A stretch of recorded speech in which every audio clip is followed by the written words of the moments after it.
अब राजयोग है चार्ट में, जब आपने लगन से देखा कौन कौन से प्लैनेट राजयोग बनाते हैं, केंद्र और त्रिकोण के लॉर्ड। अब अगर ये राजयोग रिपीट हो रहा है इन मून चार्ट एंड ये सेम पैटर्न, अब सेम पैटर्न कैसे होगा कि आपने देखा कि फोर्थ और फिफ्थ लॉर्ड चार्ट में कंजंक्ट है। लगन मान लीजिए आपकी एरीज लगना है, चंद्रमा और सूर्य साथ हैं। वैसे तो अमावस्या का जन्म है लेकिन फिर भी राजयोग है।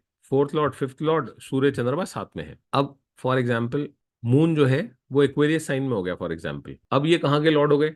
अगर एक्वेरियस साइन में मून है तो जब आपने मून चार्ट बनाया तो जो 11th हाउस में राजयोग बन रहा था लगन चार्ट में, अब वो मून चार्ट में तो फर्स्ट हाउस में ही बन रहा है। वो कॉम्बिनेशन कंजंक्शन अभी राजयोग नहीं है, वो सेवेंथ और सिक्स्थ लॉर्ड साथ में है। तो फोर्थ लॉर्ड और फिफ्थ लॉर्ड ये दोनों हैं यहाँ पे। अब इसी तरह हमने बोला कि हमने मून चार्ट बना लिया, तो मून चार्ट अगर बनाया तो यहाँ एक्वेरियस साइन आ गया, क्योंकि ये तो एक्वेरियस में है ना यहाँ पे। नो अब ये सर। राजयोग नहीं है क्योंकि ये सिक्स्थ लॉर्ड है और ये सेवेंथ लॉर्ड है, तो मून चार्ट में राजयोग रिपीट नहीं हो रहा है। हाउएवर अगर हम इसको ऐसे देखें, अब अगर हम फॉर एग्जांपल हम ये बोलें कि यहाँ पे वीनस है और सैटर्न है, तो तो सैटर्न क्या है इस चार्ट में? 11th लॉर्ड है, 10th लॉर्ड भी है। तो ये क्या बना रहा है यहाँ पे?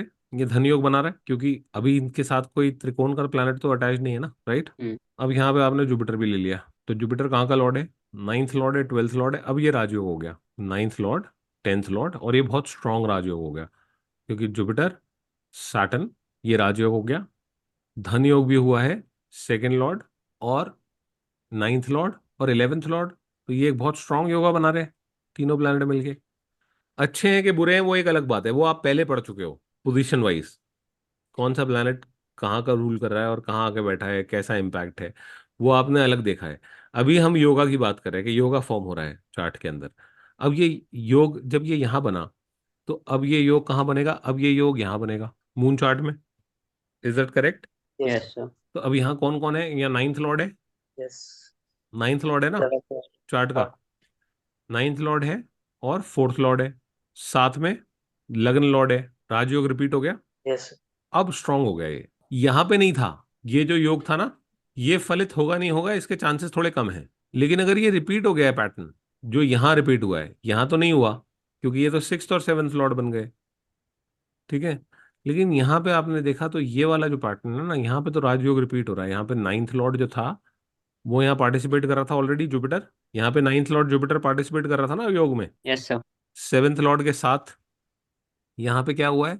यहाँ पे 9th लॉर्ड लगन लॉर्ड दोनों योग बना रहे हैं, ठीक है। तो आपने इंडिविजुअली देखा है चार्ट, दोनों चार्ट में राजयोग आ रहा है। अब इसी तरह आपने जब नवांश देखा खोल के, अब इसके अंदर क्या है कि यहाँ पे हमने बोला कि धन योग राजयोग दोनों है लगन चार्ट में। यहाँ पे भी धन योग राजयोग दोनों है, क्योंकि 11th और सेकेंड लॉर्ड जुपिटर है, वो भी साथ में कंजंक्ट हो गया। तो अब ये जो ये है, ये बहुत अच्छे पैसे होने चाहिए इस आदमी के पास, अगर आपको ऐसा कोई चार्ट दिखे। अगर थर्ड लेवल पे हम ये बोलते हैं कि हमारे को D9 चार्ट हमने बनाया, और D9 चार्ट में कौन सा लगन उदय हो सकता है? करिए कोई लगन उदय। टीपी कौन? 21 डिग्री का, 21 डिग्री का लगन था लगन चार्ट में ना। बताइए कौन सा लगन उदय होगा, बताइए। लीब्रा। करेक्ट। तो अब ये लगन उदय हो गया, तो आपने क्या देखा था? यहाँ पे हमने जुपिटर, वीनस ये प्लेस किए थे वहां पे। अब अगर हम ये बोलते हैं कि ये दोनों, ये तीनों प्लैनेट जो थे ये वर्गोत्तम थे फॉर एग्जाम्पल, तो सेम साइन में जाएंगे अगर वर्गोत्तम होंगे तो, कि यस सर। ये यहाँ पे थे और ये यहाँ पे वर्गोत्तम थे। ये वर्गोत्तम कैसे हो सकते हैं? 7 नंबर राशि में ये दोनों प्लैनेट वर्गोत्तम कैसे हो सकते हैं? अगर पहले 3 डिग्री 20 मिनट में है तो वर्गोत्तम हो जाएंगे, क्योंकि 3 7 11 में हम 7 नंबर राशि से ही काउंट करना स्टार्ट करते हैं। Is that correct? अब ये दोनों प्लैनेट यहाँ आ गए। अब ये दोनों यहाँ प्लैनेट यहाँ आए हैं, क्या ये कोई योग बना रहे हैं? ये कोई योग नहीं बना रहे। फर्स्ट थर्ड आपस में कोई योग नहीं बना रहे, बल्कि यहाँ इन्होंने कठिनाई और पैदा कर देंगे, क्योंकि एक तो एट्थ लॉर्ड भी है। सिक्स और एट। फर्स्ट लॉर्ड तो है, लेकिन एक तो एट्थ लॉर्ड भी है। तो और सिक्स और एक जो है थर्ड और सिक्स्थ है, ये दोनों विपरीत भाव हैं, तो यहाँ गड़बड़ हो गया मैटर, ठीक है। लेकिन आपने देखा कि वहां से चल के सैटर्न यहाँ आ गया, और किसको बिठाएं? आप बोल सकते हैं कि मार्स आ गया यहाँ। अब ये रिपीट हो गया, योग राजयोग रिपीट हो गया ना। कैसे हो गया? Fourth Lord fifth Lord Saturn था, किसके साथ कंजंक्ट हो गया? मार्स के साथ, who is the seventh Lord. तो फिफ्थ लॉर्ड और सेवेंथ लॉर्ड ने युति कर ली, राजयोग बन गया। Plus the second Lord. साथ में सेकेंड लॉर्ड भी है ये, सेकेंड और फिफ्थ की भी युति है, तो धन योग भी बन गया।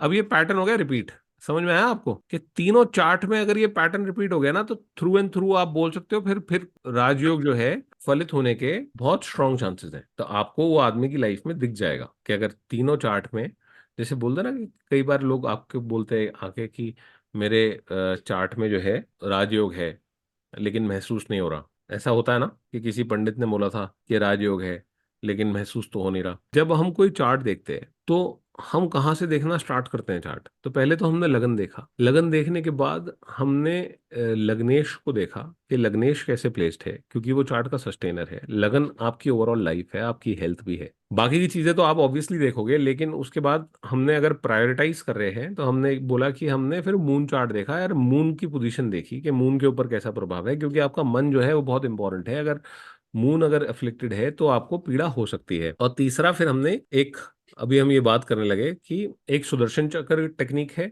जिसके अंदर सन, मून और लग्न तीनों को आप एक साथ देखते हैं, तो देखते हैं कि कौन सा हाउस ऐसा है जो थ्रू एंड थ्रू, या which area of your life is through and through good और नॉट सो गुड, या कहाँ पे थोड़ी किस लेवल पे जाके प्रॉब्लम है। लेकिन जब आप रेगुलर चार्ट देख रहे होगे ना, तो रेगुलर चार्ट देखने में अगर आपको हाउसेस देखने हैं तो जो हाउस लग्न चार्ट में, मून चार्ट में और नवांश चार्ट में, तीनों चार्ट में अच्छा है ना, तो अगर कोई पैटर्न फॉलो हो रहा है तो आप बोल सकते हो बिना किसी टेंशन के कि वो अच्छा है, वो एरिया ऑफ लाइफ जो है अच्छा है, क्योंकि नवांश एक बहुत इंपॉर्टेंट एरिया है। इसी तरह अगर कोई योग अगर रिपीट हो रहा है, कोई पैटर्न आपको रिपीट होता दिखता है इन द फर्स्ट चार्ट या D1 chart which is called the लग्न चार्ट और राशि चार्ट ऑल्सो, तो लग्न चार्ट में या राशि चार्ट में कोई राजयोग है वो रिपीट होता है अगर मून चार्ट में, और वो फिर रिपीट होता है अगर योग नवांश चार्ट में भी, तो वो 100% फलित होने के चांसेस हैं उसके।